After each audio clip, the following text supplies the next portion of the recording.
Bonjour à toutes et à tous, vous êtes bien sur le Petit Rennais pour une nouvelle interview. J'ai fait ma gueule il y a quelques mois déjà, avant que cette bérésina qui s'est abattue sur nous.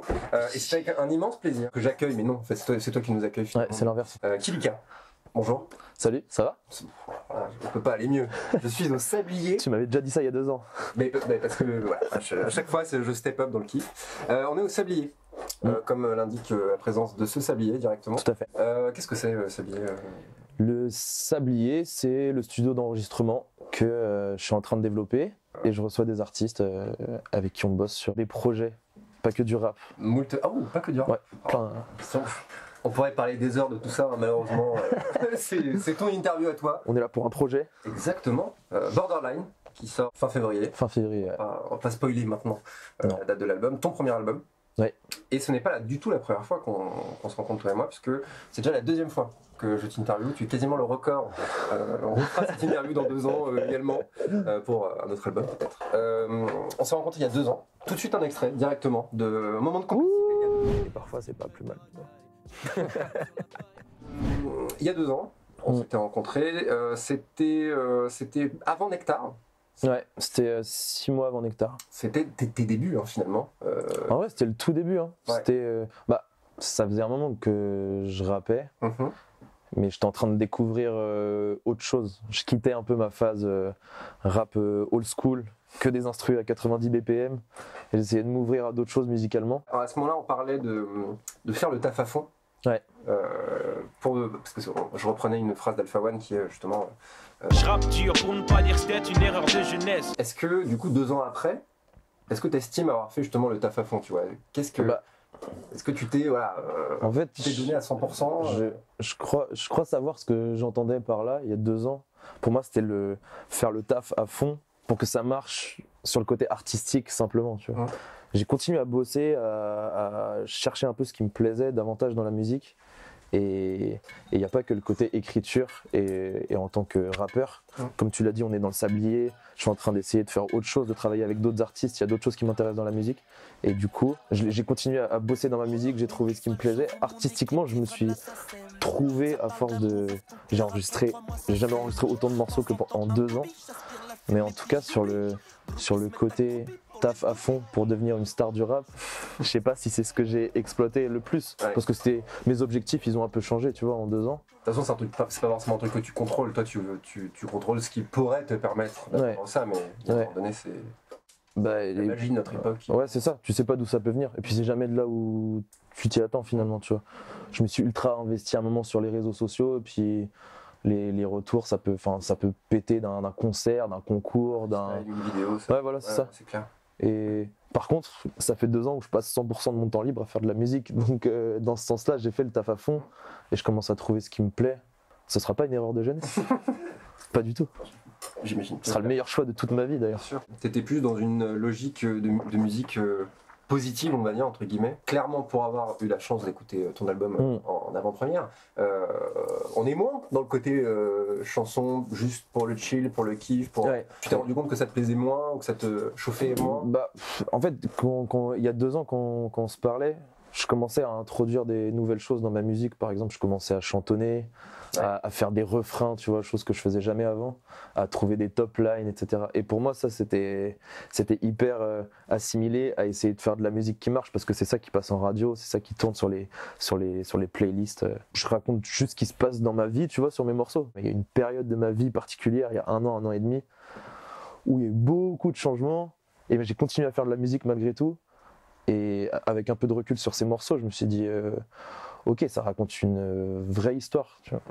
Donc il y a des moments où chaque morceau se consommera, enfin s'écoutera individuellement, tu vois, parlera à des personnes ou d'autres. Mais si tu prends le temps d'écouter de A à Z l'album, il y a une vraie histoire qui ressort, tu vois, un truc qui moi m'a marqué de fou, qui correspond à une étape de ma vie ultra importante. Et du coup, on s'est dit, vas-y, c'est parti pour l'album. Je voulais pas appeler ça album en vrai, tu vois. Pour moi, c'était une mixtape. J'avais toujours cette image-là c'est un peu prétentieux de mettre l'étiquette album dessus. Pour moi, c'est intéressant. Pour moi, ça voulait dire, si tu mets album, ça veut dire que tu as une vraie proposition artistique et une cohérence et que tu racontes une histoire. Et en fait, il y a du divertissement, il y a des moments marrants, il y a des moments très bresson, et du coup ça rappe beaucoup au final. Ça rappe beaucoup sur la première partie de l'album, après c'est un peu plus mélodieux sur la seconde partie. Et maintenant, pour quelqu'un qui regardera ce qui est sorti de l'extérieur, tu vois, quelqu'un qui est, je sais pas, en label, ou moi si je veux me proposer pour faire des concerts, bah il y a un vrai univers qui est là. En tout cas, je pense que ma musique, elle ressemble. C'est ça maintenant que tu proposes, quoi. Ouais, je suis arrivé à faire la musique que je voulais. Mais justement, comment tu vois tes anciens morceaux? Je pense à Déclic. Check moi-même sur la paille, je considère le peura comme premier travail. Hey. Orgasme aussi. Ouais, je dédois leur tasse. RMS dans vos poussis, ça rappe et je m'adoucis. Bienvenue en enfer. Quand je réécoute ces morceaux-là, c'était une période où je me demandais si j'étais légitime à faire ce que je faisais. Tu vois. Et je le sens quand je réécoute les morceaux. En fait, c'était comme si je me parlais à moi-même et dire, tu vois, Déclic par exemple, c'était mais fais-le, arrête d'écouter ce que les gens disent ou ce qu'ils vont penser de toi. Et en fait, le fait d'avoir sorti Nectar et d'avoir collaboré avec des mecs sur Rennes comme Le Perse, comme Simplement, comme un tas d'autres gens, et d'avoir des retours positifs sur ce qui se faisait, moi ça m'a conforté dans l'idée, ok, tu peux faire ça en fait. Donc là on est sur 12 morceaux, c'est ça? Ouais. 11-12, hein, voilà. Ouais, c'est ça. C'est ça. Il y en a un ici rajouté aujourd'hui là, c'est le dernier. C'est pour ça que j'hésite. Moi je n'ai pas écouté ce 12e morceau, ce sera ma petite surprise Tout à fait. pour la découverte officielle. Pas de featuring. Sur ce projet là, non. C'était compliqué. Tu vois, Ça faisait pas sens d'inviter quelqu'un ou...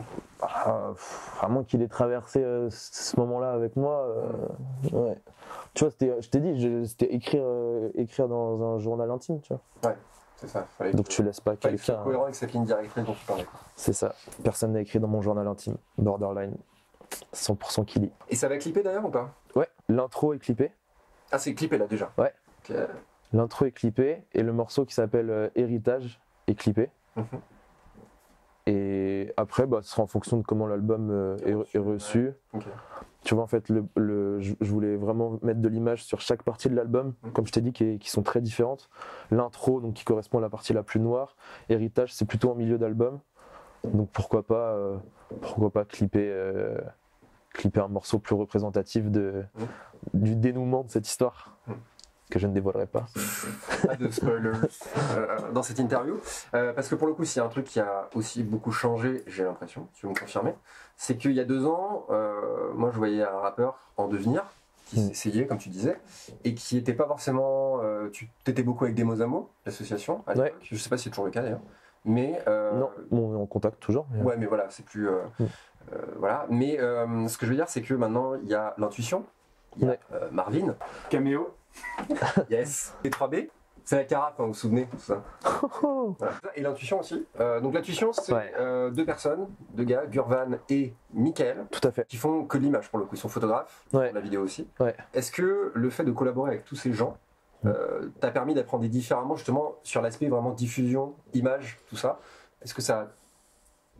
Qu'est-ce qu'ils t'ont apporté finalement? Question assez ouverte, mais...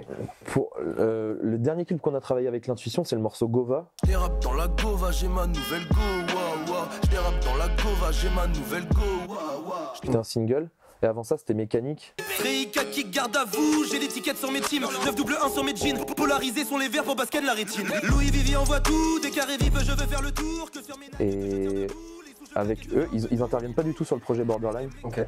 Et je leur fais toujours écouter. Par exemple, les morceaux que tu me viens de parler. Non. D'accord. Ils interviennent pas sur le projet.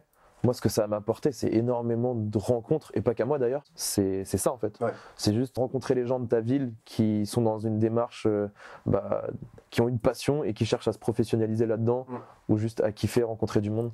Et cette dynamique-là, elle vaut tout le... ça n'a pas de prix, tu vois. C'est à chaque fois qu'on cherchait de la force, on avait une équipe en fait élargie où il y avait toutes les compétences qu'on pouvait trouver. Et en fait, maintenant, concrètement, la forme que ça prend avec l'intuition, moi je me suis associé avec eux.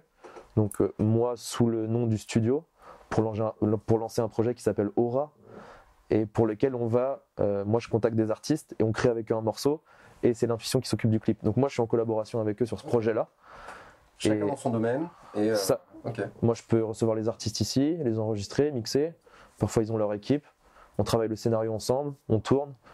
Donc, je les vois tout le temps, mais le projet, la collaboration, elle s'est élargie au-delà de l'artistique.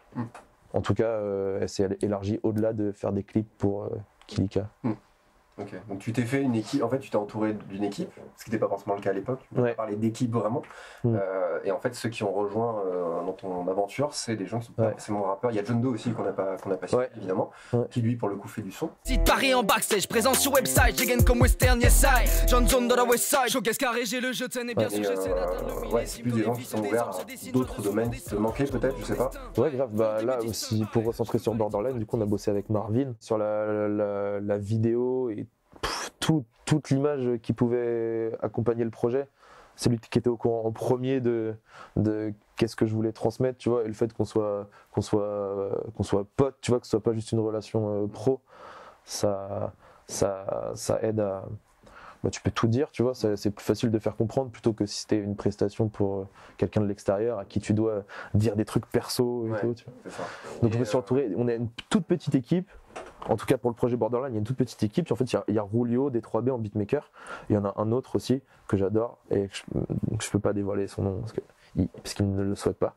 Et il y a Marvin. Et évidemment, pour le mix des morceaux, je travaille encore avec Uday. Ouais. Comme c'était déjà le cas pour Nectar. On est 5, 6. Équipe restreinte, mais parfois c'est pas plus mal. Et du coup, tu l'as dit, création du sablier. Donc, toujours dans cette logique, j'imagine, de mettre en commun un peu tous les talents. Mais est-ce que toi, à titre personnel, c'est quoi? C'est un moyen de se diversifier? C'est un plan B? T'as dans un coin de ta tête quand même un côté pro là-dedans? Ou comment tu vois En fait, comme je te disais, j'ai commencé à enregistrer mes sons tout seul. Et c'est toute cette partie création que j'ai appris à kiffer et qui me plaît de plus en plus. Et du coup, le sablier, c'est carrément un projet pro en fait. C'est lancer cette activité dans le but de recevoir des artistes et collaborer. Ouais, exactement. Là, c'est vraiment une démarche. Vas-y, c'est ce que je veux faire. Tu vois. Après la sortie de Borderline, par exemple, ça va être un projet cette année sur lequel je vais beaucoup plus me concentrer. Et du coup, d'ailleurs, tous les artistes qui sont dans la région de Rennes, Nantes, qui veulent m'envoyer un message pour collaborer, je kiffe m'impliquer dans les projets, tu vois, c'est pas juste enregistrer, mixer, c'est vraiment... quoi, la direction artistique. Ouais, un petit peu, essayer de comprendre ce que l'artiste il veut transmettre en face. Moi, vas-y, j'ai ma petite expérience dans la musique que j'ai pu faire, donc je peux suggérer des structures de morceaux, des top lines, etc. Donc je m'implique à fond avec les artistes. Donc c'est vraiment un projet pro. Après, un plan B, en fait, ça voudrait dire que avoir cette carrière de rappeur, c'était le plan A, tu vois. Et ce qui est toujours... c'est de l'extérieur, c'est difficile d'accepter que ce soit pas le cas, tu vois. Genre quand tu fais de la musique et que tu te mets à fond là-dedans, comme si c'était obligé, tu voulais percer dans la musique. Mais en fait, ça peut rester un énorme kiff, un moyen d'exprimer plein de trucs. Et je te dis, les objectifs, ils sont réadaptés. Moi, mon univers artistique, maintenant, il est bien dessiné. Ça peut intéresser des gens de l'univers du son, des labels, etc. Mais sur mon activité du sablier, maximum de kiff, projet pro. En fait, tu kiffes tout ce que tu fais, en fait, j'ai l'impression. Là, tu sors ton album, t'as fait ton... Non, je fais...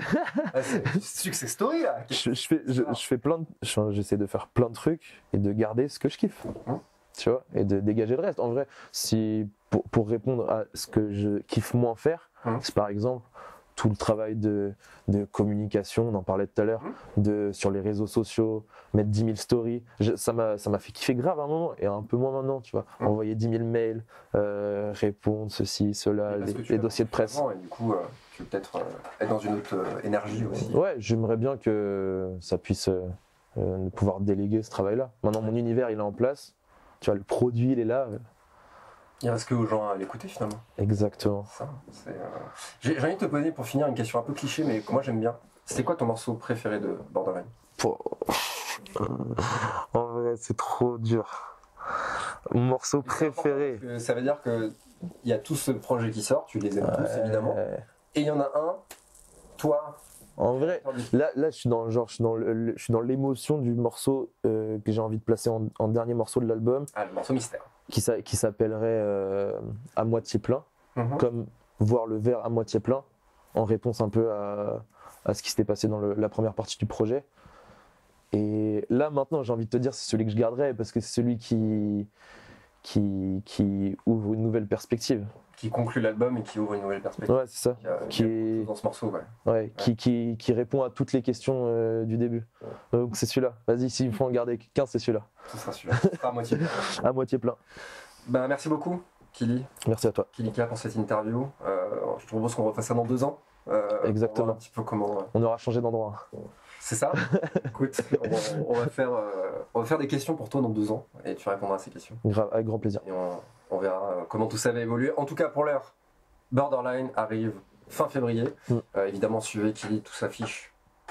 Voilà, tout ça. Là, c'est le moment gênant où je suis tout seul à faire des gestes. Ça s'affiche quelque part sur cet écran, la pochette, tout ça. Vraiment, allez streamer ça. Ça sera évidemment sur toutes les plateformes de streaming. les Spotify, les Deezer. C'est ça. On réfléchit à faire un peu de physique pour ceux qui veulent avoir l'objet. Ah ouais, cool. Ok. Mais ce sera disponible partout.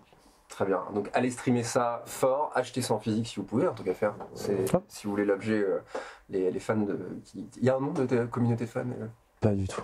C'est pas les oursons à une époque, il y a pas un truc comme ça? Je ne sais pas de quoi tu me parles. On me la fait pas, moi. J'ai bossé mon sujet. Donc merci beaucoup. Merci à toutes et à tous d'avoir regardé cette vidéo. N'hésitez pas à la liker, à la partager si elle vous a plu. Plein de choses qui arrivent sur le petit Rennais, donc n'hésitez pas à vous abonner également, à nous suivre. Parce que voilà, en 2021, c'est pas parce que c'est la merde qu'on va s'empêcher de faire des projets et des vidéos et des interviews. Donc voilà, restez branchés. Simplement, Salut. Ciao. Je suis dans le quoi? Je suis dans le Uber. Je suis dans le Uber. Je suis dans le Uber. Je suis dans le quoi? Je suis dans le Uber. Je suis dans le Uber. Je suis dans le Uber. Je suis dans le quoi? Je suis dans le Uber. Je suis dans le Uber. Je traverse tout Paris. Je suis dans le